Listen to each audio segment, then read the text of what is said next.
এই কথাগুলো মূলত আমার নয়। এই কথাগুলো আজকে থেকে 1450 বছর আগে মুহাম্মদুর রাসূলুল্লাহ এই কথাগুলো বলেছেন। জিবরাইল আমিনের মাধ্যমে স্বয়ং আল্লাহ মুহাম্মদুর রাসূলুল্লাহকে জানিয়ে দিয়েছেন, ও মুহাম্মদুর রাসূলুল্লাহ, আপনি দুনিয়ার মধ্যে থাকবেন না, সাহাবায়ে কেরাম দুনিয়াতে থাকবে না, তাবেঈরা দুনিয়াতে থাকবে না, কিন্তু কিয়ামত পর্যন্ত ভাগ বলনেওয়ালা, কোরআন বলনেওয়ালা, হাদিস বলনেওয়ালা, সত্য বলনেওয়ালা একজন বান্দা থাকবে, যারা শত বাধা, শত বিপত্তি সত্ত্ব আমাদের সামনে দাঁড়িয়ে হকের পক্ষে কথা বলে যাবে। কথা লিখে না, আমরা বলতে চাই বাংলাদেশের মধ্যে যদি হক বলনেওয়ালা, কোরআন বলনেওয়ালা, হাদিস বলনেওয়ালা কোন দল থেকে থাকে, এরা হচ্ছে সাথে চলমানের দল। কথা লিখে না, আমরা ঘুমন্ত দেখে জানাবেন না। ঘুমন্ত মাছ যদি একবার জাগে, হিংসের খাবার আগের খাবার সম্পর্কে আপনারা জানেন না, আমরা এটা জানি। আমাদের গন্ডাল থেকে পানি উড়ে যেতে পারে, পানি থাকতে গন্ডাল উড়ে যাবে।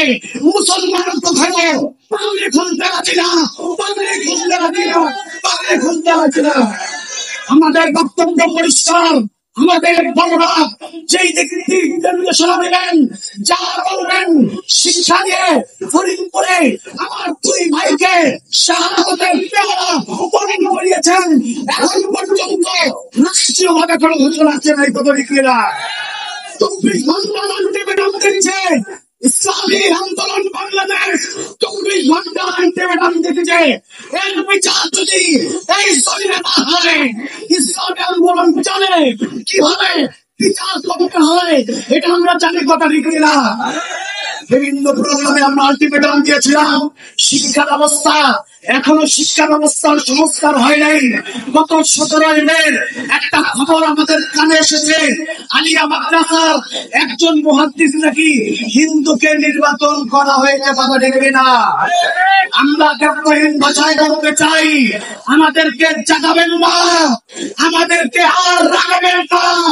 যদি আমাদের গায়ে আগুন জ্বলে ওঠে, পুরো দেশ দাওয়ানের মতো দাউ দাউ করে জ্বলে উঠতে। কথা দেখছে না, এই জন্য ইসলামী